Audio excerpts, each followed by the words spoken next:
اللہ پاک خپلو بندگانو ته فرمائی چې ما یاد کې زه به تاسو یاد کړم او ناشکري مه کوئ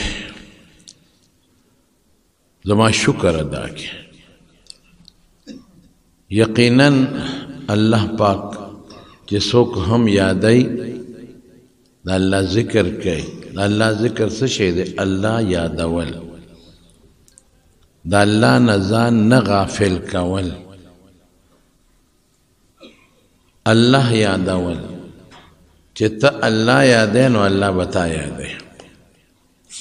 اذکرکم الله وی زه به تا یاد کړم اوس الله بنده څنګه یادوي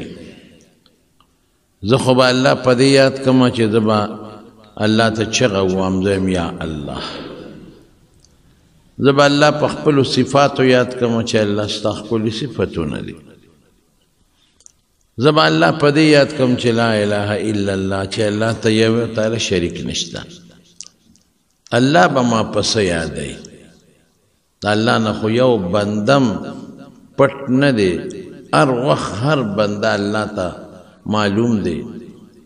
الله به مونږ په خپل کرم او په خپل رحم یادوي زما وروڼو بنیادي څیز دا دی چې مونږ خپل رب ته ځان ورنږدې کړو او مونږ خپل رب یاد کړو زمونږ رزق زمونږ مال زمونږ اولاد زمونږ عزت زمونږ اسلام زمونږ مسلمانی دا ټول د الله د طرف نه دی نو چې زه په دې کې خپل الله یاد کړم چې خدای ته زما خالق تا پیدا کړی الله ته زما مالک زما هر څه ستا په قبضه کې دی الله ته زما رازق روزیم ته راکړې الله ته مو عزت هم ته ورکړې الله ته مو ظلم چې چاله عزت واخلې ذلیل کې هم دا ستا لاس کې دی الله ته محیی او ممیت مې خدای ته خلکو له ژوند هم ورکړې او ته خلکو له مرګ هم ورکړې په خدای قسم الله په دې ډېر خوشحالېږي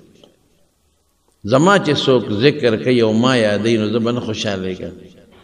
پلار چې کم بچی یادوي نو د هغه نه پلار نه خوشحاله مور چې کم بچی یادوي نو مور ته نه خوشحاله دوست چې کم دوست ډېر یادوي نو هغه ته نه خوشحاله نو چې خپل رب ته یادوي نو الله به ولې نه خوشحالېږي په دې الله ډېر خوشحالېږي او الله فرمایي هم چې فذکروني ما یاد کې ګورئ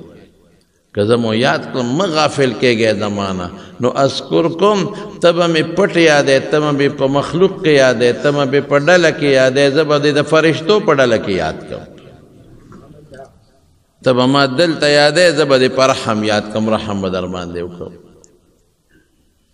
وشکرو دي زما شکر ادا کې اوهو شکر خدای یادول دي که نه چې ته وایې چې شکر دی خدای ډوډۍ دې راکړه نو دا دې خدای یاد کړه شکر دے خدای بچے دے راکو دا دے اللہ یاد کا شکر و باسا خصوصاً پا نعمت کے چکم وقت نما نعمت استعمالے نو دے وقت ما یاد کا کتاو دسماتی للالے و دسماتی نروت بیا ما یاد کا غفرانکا الحمدللہ الذي اذهب عن الاذى وعافانی شکر دے خدایا چې د لوی او د اسماتې او د بوی نه او د غم نه د خلاص کړم خدایه چې د چا او د اسماتې بند شي تپوس ته وکړه د چا لوی بند شي وکړه د چا راکوټې بند شي تپوس ته وکړه څونه ګران کار په هر مقام چې د خدای نعمت در مخکې شو د خدای شکر ادا کوه دا د خدای ذکر دی الله په دې ډېر خوشحالېږي په خدای قسم حضرت ابراهیم علیه السلام یو ځای کې روانو ګډه چیلی سره څومره انبیا دي حضور پاک فرمایي ما من نبی الا رعى الغنم دوی ګډې چیلی سره ولي دي او دې کې حکمت دی دا ګډې چیلی سرول دې کې لوی حکمت دی چې دی لږ مشقت سره بلد شي ګډو چیلو والا ټوله ورځ منډې وایي مشقت سره بلد شي د ګډو چیلو به حفاظت کوي چې تا ته ټریننګ میلو شي چې سبا د امت حفاظت کوي ګډو شپې چیلو سره به شپه هم روڼی ورځم چې سبا امت سره شپه ورځ روڼی ګډې چیلی به د شر مخ نه ساتي چې امت هم د شیطان نه ساتي د ګډو چیلو غم به کوي چې د امت هم غم کوي نو حضرت ابراهیم علیه السلام هم لګیا دی یو ځای کې ګډه چیلې سرولې یو خشتا هلک راغی ډېر ښکلی هلک او خشتا اواز نو دا هلک په خشتا اواز لګیا یو د خدای صفت کوي سبحان ذی الملک والملکوت هغه الله چې د دې دنیا او د هغه اسمانونو او د عرش نه بره چې څه دي د هغې ټولو مالک دی او دا د هر عیب نه پاک دی سبحان په دې الله خوشحالي سبحان ذی العزة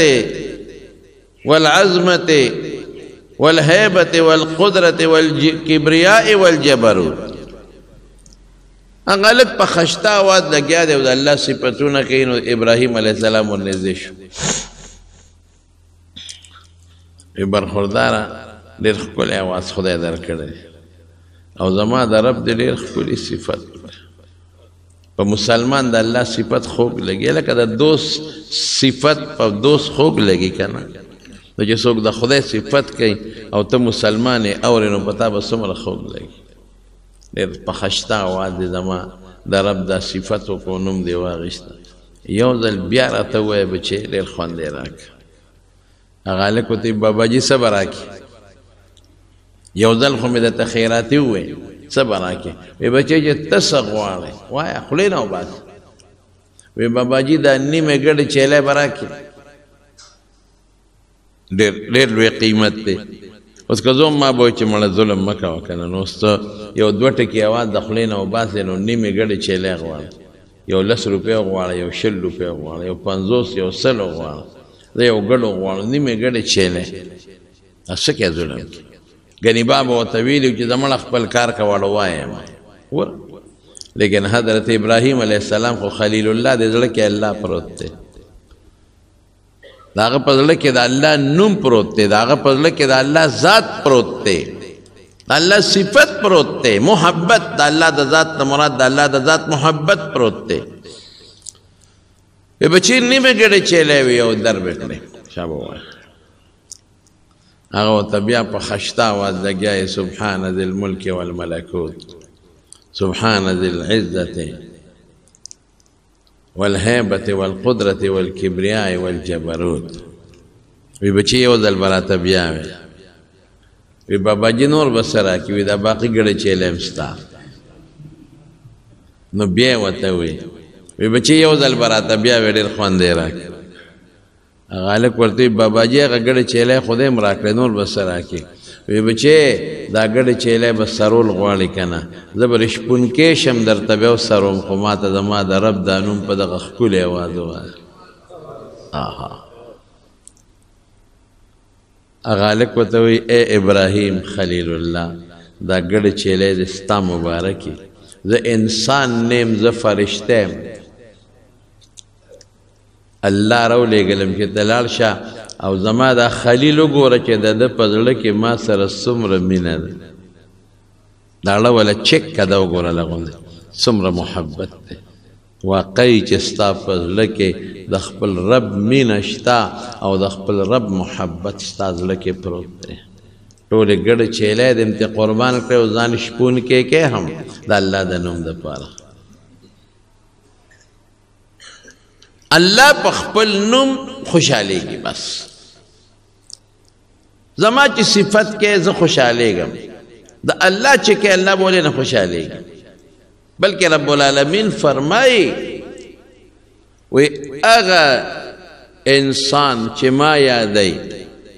او هغه انسان چې ما نه یادی مثل الذي یذکرنی ومثل الذي لا یذکرنی مثل الحی والمیت د دې صفت او مثال د ژوند او د مړي دی چې ما څوک یادی نو دا جمدی دی چې ما نه یادی دا مړي دی جمدی انسان او د مړي منځ کې څونه لوی فرق چې نه یادی دا مړي دی مړي څه په مړي څوک څه پروا ساتي په داړو څه پروا نه ساتي مړي خلق لرکۍ دا زمانه لري دی مړي له خلق توجه نه ورکوي د لاړو توجه نه ورکوي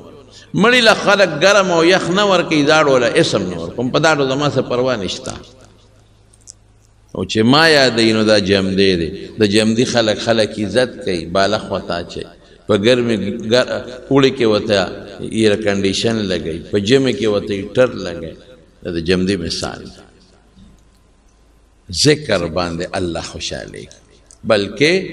د دې ټولې دنیا روح د الله نوم دی. ګورئ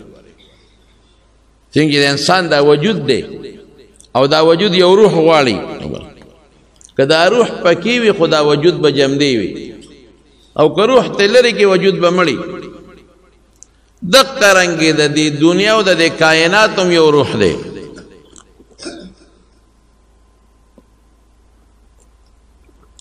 که هغه روح پکې وي دا ټول کائنات به جمدی وي، او که روح ته اووت دا ټول کائنات به مړه شي. د دې ټولو کائنات ولې وجود کې چې روح وي نو وجود جمدی دی، څونه عزت یې خلق کوي. روح دی پکې. باباجي راځه، اله باباجي کېنه، باباجي سلام علیکم، باباجي اوږې دی ډوډۍ والا راوړه، اله باباجي نار دی ډوډۍ راوړه، باباجي تږې دی اوبه والا راوړه، اله باباجي ګرمي وشوه پکې ورته اوبه بوزې ورته ووه، باباجي اله زما د زوی واده دی ما سره روټۍ لبځې، اله باباجي زما خیرات ته دعا به ته کې، هلکه باباجي ته لاره ورکې، باباجي له څادر خلک کوي که نه کوي. او چې دا باباجي مړ شو چا ویلې چې ډوډۍ والا راوړی، چا ویلې دي اوبه والا راوړی، چا ویلې دي هیټر ورته ولګوئ، چا ویلې دي چې ایر کنډیشن ورته ولګوئ، چا ویلې دي چې دا باباجي راولی چې ما ته دوا وکړي. بیا باباجي په پوزه کې ور واچوې او د کفن ټوکړه ته ته وکړي او قبر ته ورښکته کوي. پته ولګېده چې د کمال شی دا روح دی. ګوره دا روح د کې دی د عزت، او چې روح دی وت عزت ختم شو. چې دا روح په ده کې نو خلق ورته پلان کې مولوي صاحب وایي، خلق ورته پلان کې بابا وي. چې روح دی وت اوس نوم بدل شو، مړی ورته وایي، جنازه ورته وایي، جنازه راوالی، مړی اوچت کې، مړی دې خوا یو څه، جنازه دلته یو څه، هلکه ښخ شو او ښخ شو، مړی ښخ شو. های های ټول چل په روح کې. دا قرنګې دا ټول کائنات یو وجود دی. د دې روح څه شی دی؟ د الله نوم. تر څو چې د الله نوم دلته یادېږي، ذکر کېږي په دې مخ د ځمکه، نو دا کائنات به جمدي وي. او که د خدای نوم روح ته ووته مړه به وي. څوک وایي؟ حضور پاک فرمایي لا تقوم الساعة حتى لا يقال في الأرض الله الله. تر څو چې په مخ د ځمکه د الله نوم ویلی شي نو قیامت به نه راځي. او چې د الله نوم د مخ د ځمکې نه ختم شو نو روح ووته نو قیامت به راځي. کائنات به جمدي وي چې د الله نوم ویلی کېږي، او چې د الله نوم ختم شو کائنات مړه شو، ختم، روح دلال ختم شو. یو سات کې به قیامت راشي، او دا انور او سپومې او غرونه دا به دوړي وړي شي، او دا به مالوچو په شان دا غرونه والوځي او ختم بشي. تر دې حده پورې یو حدیث کې داسې راځي، وی تر څو چې اونه د الله نوم اخلي دا به شنی، او چې کومه څانګه اوچه شوه دې د خدای نوم بند کړی، ذکر یې بند کړی. تر څو چې اوبه وروانې وي، شرلار کوي د خدای نوم علي، نو روانې اوبه نه څښا کېږي. او چې کله دا ودرېدې د خدای نوم بند شو، څښا به شي. تر څو چې ستا دا کمیس او جامې پاکې وي، د خدای ذکر کوي. چې کله خیره نشي، د خدای ذکر بند. تر څو چې په دریاب کې کب د خدای نوم اخلي نو ښکاري به نه ښکار کوي، او چې کله د خدای نوم بند شو نو د ښکاري په جال کې به نښلي. او تر څو چې دا مارغان په هوا کې د خدای نوم اخلي، د دې به خدای حفاظت کوي، د ښکاري په جال کې به نه راځي. او چې د خدای نوم بند که د ښکاري په جال کې به راشي. خواجه ابوالحسن خرقاني رحمت الله علیه ډېر لوی بزرګ تیر شوی، د بادشاہ مجلس کې ناستو، او ابو علی ابن سینا د بادشاہ حکیم دی. ابو علی ابن سینا د زمانه حکیم او صاحب، فلسفی قابل سړی، هوښیار سړی، ناشنا، او داغه به ډېر لوی عزت کېده. بادشاہ به د ابو علی ابن سینا ډېر عزت کاو، ځکه د بادشاہ خاص حکیم او د خپل فن لوی عالم او لوی مولا. او چې په دربار ته راته په اس باندې سور نو ټول دربار به ورته ودرېده او بادشاه به مدرېده او د بادشاه سره به یو ځای په اس باندې دربار نه ورته راته به لوی عزت او لوی شان مجلس کې ابو علي ابن سینا ناست دی بادشاه ناست دی وزیران ناست دي مشیران ناست دي او خواجه ابو الحسن خرقانی رحمت الله علیه د الله د نوم صفاتونه شروع کړي دا الله په نوم باندې دا ټول کائنات جمع دي دا الله نوم د دې ټولو کائنات روح دی دا الله نوم چې وي نو دا ټول کائنات به جمع دي وي چې دا الله نوم نه کائنات به ختم شي دا الله نو دا صفاتونه کوي نو ابو علي ابن سینا ورته وایي خواجه ابو الحسن خرقانی ته وی دا یو رکوټ ټکی او دا ټوله دنیا کې انقلاب دی رکوټ ټکی راستری دی پټینی ټکی دا الله نو خواجه ابو الحسن خرقانی ورته مخ ورواړو وی اے خر تو چې دانی وی خر ته په څه پوهېږې پخوا دا فارسي عامه ولکه د عربۍ په شان زمونږ په کتابونو کې پخوا به خلکو فارسي زده کوله زمونږ په دارالعلوم دیوبند کې باقاعده به د ټولو خلکو د زمونږ د مشران چې څومره علما ټولو له فارسي ورتله فارسي کې شعرونه ویلي نو او ته وی اے خر تو چې دانی خر ته په څه پوهېږې ابو علي ابن سینا ته